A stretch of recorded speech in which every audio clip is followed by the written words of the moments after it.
What's up, everybody? Tim here at Rat Daddy Studios checking in. Just got something I wanted to show you.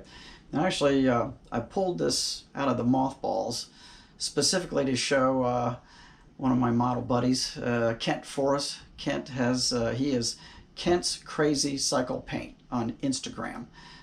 He's on YouTube, but he doesn't really have a channel where he's posting his work. I wish he would. I just told him, messaged him, said he needs to, because this guy's paint work is incredible. Of course, he paints motorcycles, beautiful motorcycles, but his models are off the hook. And incredible paint work, a lot of killer kit bashing. I mean, really, really nice stuff. So check him out if you're on Instagram, Kent's Crazy Cycle Paint. Okay. So what I wanted to show him, he's currently working on a Saturn V model, and I have one that I built several years ago, and I'm just gonna show you now. So I brought it in here to the office today, and I'm gonna back up because this thing is a monstrosity. I was thinking it was 3 feet tall. It's actually an inch under being 4 feet tall. It's 47 inches high. I measured it this morning. So I bought this kit. As you can see, this is an anniversary edition kit celebrating the 25th anniversary in 1994. So now we're over the 50th anniversary now of the Saturn V. And I have always been really attached to this thing. Of course, living in Florida, we've got to experience this, the space program firsthand. I live 30 minutes north of the Cape, and the flight path, the launch path, is just directly out over the ocean by my house. So we have enjoyed years and years and years of rocket launches, and the shuttles were always incredible. I never got to see the Apollo 5 go up as a kid. Oh, not the Apollo 5, Saturn V. Never got to see those launches because we never seemed to be in Florida when the launches were going up, even though we were back and forth between Indiana and Florida at that time. Never to get to see that, and I wish I would have got to experience that. But I have got to experience the Saturn V because one of two of them that's still in existence is down at the Space Center. It has been completely restored. It sat outside for many, many, many years, and then they built an entire building around it. It's laying on its side. The stages are all separated so you can see all the details in between, and it is just a behemoth, and it's so incredible. That rocket had over 1 million working systems in it, and now they honestly don't even know how it worked. All those guys are either dead or have moved on and are probably close to dead, that built that, designed that, worked on that. It's ancient history, but it's so incredible. And when you go through the tour, when you go in the building, you go through a whole deal where they're showing you, they actually have the original computer room. They have the original launch room set up with the screen, so you can see everything that's going on. Of course, they've got lots and lots of footage from back in that day, so they're playing that for you. And then at the end of that presentation, these big doors open and you walk out, and the Saturn V engines are just right in your face right there. And I'll be honest, I get choked up every time I come out of there and see that. It's just an emotional experience. I know that sounds stupid, but if you haven't done it, if you've been there, you know what I'm talking about. If you haven't seen one of these things, it's worth the experience. So if you come to Florida, you come to the East Coast, check it out. Well worth the price of admission. Plus, there's lots of other cool stuff at the Cape. They've got all kinds of examples of rockets. They've got a lot of the capsules down there. They've got the recovered capsule. I think it's there right now. I think it travels. I think it's been back and forth between there and the Smithsonian's, but the capsule, I think it's the Liberty, like Liberty 7. That's the one that was on the bottom of the ocean for 50 years that they managed to recover, which is really cool to see that. I think that's so. I'm a little forgetful on stuff like that now because I haven't really looked at it a lot. But anyway, so this model, I literally owned this model probably somewhere between 15 and 20 years before I actually built it. And I I built it maybe, I don't know, 7, 8 years ago. I finally, I would go to the Cape, I'd be all enthusiastic, I'd come back and I'm going to build it, and I'd pull the box out and I wouldn't build it. But it all comes apart. All the stages come apart. The little tower comes off. There's your capsule. And then I love this. It's got this little clear port where you can see the LEM inside of there, or like a little view window. And then each one of these stages does blow apart, which I'm not going to. And then they give you a nice base. And it stores in this box. When you break it down, it will store back in this box. So I built it. It sat out for a couple of weeks on my bench.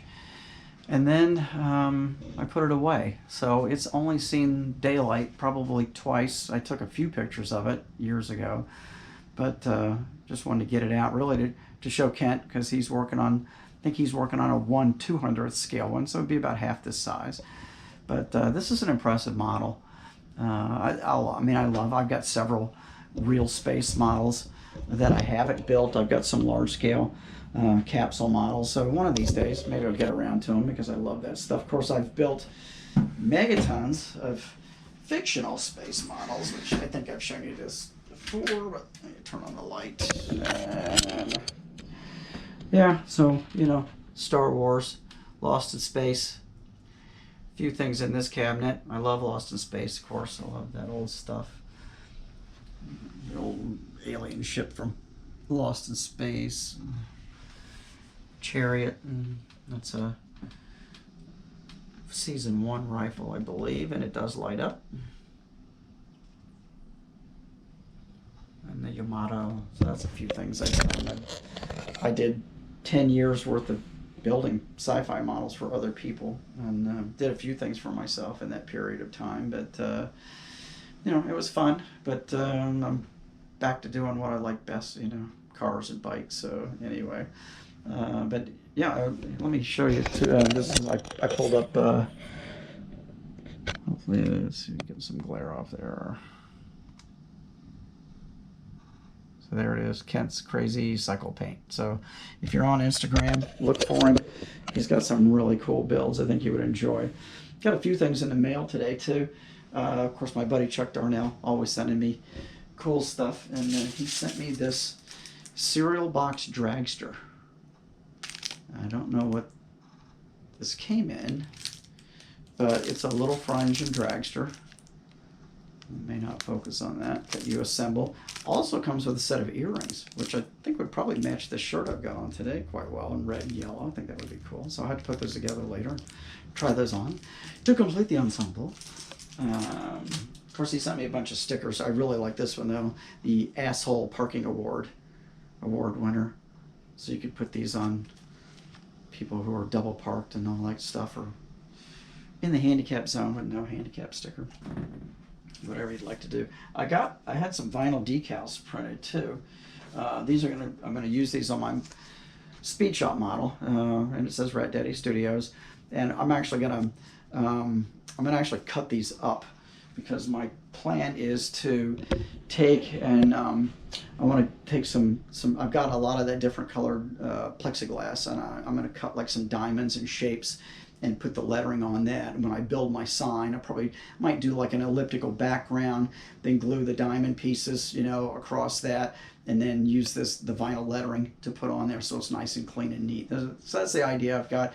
I'm kind of trying to line up some easy stuff for myself to do when I'm in recovery mode after the surgery. So I think that's something I can do. I should still be able to stand up and cut some plastic. I don't think that's going to be any big deal. So something to work on. I've had these ideas for the sign in my head for quite a while, and I need to get off my ass and get some of this stuff done. And I've got dozens and dozens more little tiny pieces, and in fact I just ordered some more shop parts, 3D printed shop parts, a bench grinder and a vertical drill press, and a few things I didn't have in the shop already. It's got a gazillion little tools and toolboxes and stuff, but those were a few things I didn't have on the benches, and it's crowded in there. There's a lot going on, so I know it's sometime soon I'll refilm that, go back over it, and kind of see if we can do some in detail stuff on it. It's divided up into 3 or 4 different rooms and areas, so it's pretty cool. And there's everything in it is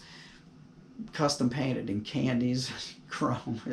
It's pretty pretty wild. There's a lot going on in there, so I think you guys would enjoy it. But in the meantime, yeah, so the Saturn V, the big Saturn V, and Kent, thought you'd enjoy seeing this buddy. So broke her out of the mothballs, and it'll probably go back in the mothballs. I need to build like a floor display, you know, with legs or something, almost like a little table, and then build a glass case, you know, or plexi. I could cut some plexi and frame it, and I need to do something, or maybe even get some plexi and make a tube, you know, to go all the way around and have it in like a tube with a top and a bottom would be cool. So I really would like to get it out on display, but I don't know, one of these days when I got a little more time, maybe I'll figure it out. But in the meantime, I thought, and this was actually, it's a Revell Germany kit, so the instructions were all in German. It did not have an English translation in the instructions, so it was a little more difficult for me. I had to do some figuring out just strictly by the illustrations, which really isn't that big of a deal because it's not that complicated, but all this stuff inside is detailed up in the engines and everything, so that part was a little trickier to figure out. But anyway, all right, so I'll let you guys go. That's it for that update for now, and I'll post something else up again this week. Made a little more progress on my drag car last night on one of them, so maybe later in the week we'll get some of that up there. All right, so take it easy. I'll see you guys again real soon. Thanks for coming by.